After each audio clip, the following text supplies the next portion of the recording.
નમસ્કાર મિત્રો, હાલ અમે ઉભા છે વલસાડ રેલવે સ્ટેશન પર આવેલી રેલવે ગોદીમાં, જ્યાં અચાનક આજે મોડી સાંજના સમયે લાગેલી ભીષણ આગના લીધે વલસાડ ફાયર વિભાગની 2 થી વધુ ગાડીઓ આગ પર કાબૂ મેળવવા માટે આવી ગઈ છે. અહીં જોઈ શકે તે પ્રમાણે આગ એટલો વિકરાળ સ્વરૂપમાં લાગી ગઈ છે, જેના લીધે દૂર દૂરથી આગના ગોટા જોવા મળે છે, ધુમાડો જોવા મળી રહ્યો છે.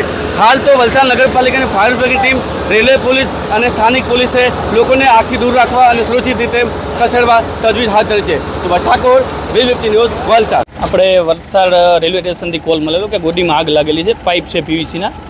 પછી ત્યારે આપણે 2 ફાયર ફાઇટર મોકલેલા હતા. પછી ત્યારે એમાં આગ કંટ્રોલ ન લાગતા ત્રીજું ફાયર ફાઇટર આવીને આપણે 10 થી 15 મિનિટમાં આગને સંપૂર્ણ રીતે કાબૂ મેળવેલ છે.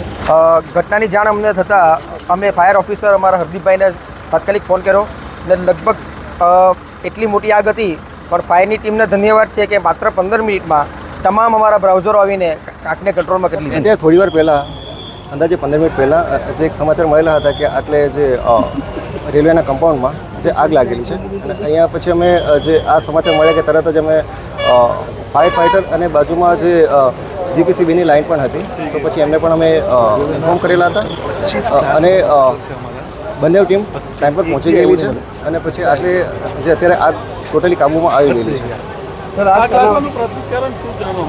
પ્રાથમિક દ્રષ્ટિએ લાગ્યું છે કે કોઈક કેબલમાં શોર્ટ સર્કિટ હતી અને તેના લીધે આગ લાગેલ છે અને હાલમાં સંપૂર્ણપણે કાબુ મેળવી લેવામાં આવેલ છે અને કોઈ જાનમાલનું નુકસાન નથી.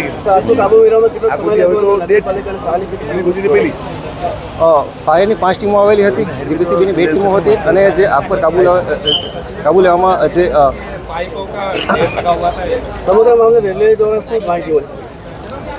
અમે તપાસ કરી રહ્યા છીએ. 15 મિનિટ પહેલાં જ આગ લાગેલી હતી.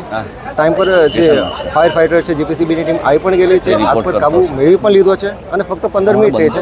તો આગળની જે ડિટેલ માટે અમે સંપર્ક કરીએ છીએ રેગ્યુલર.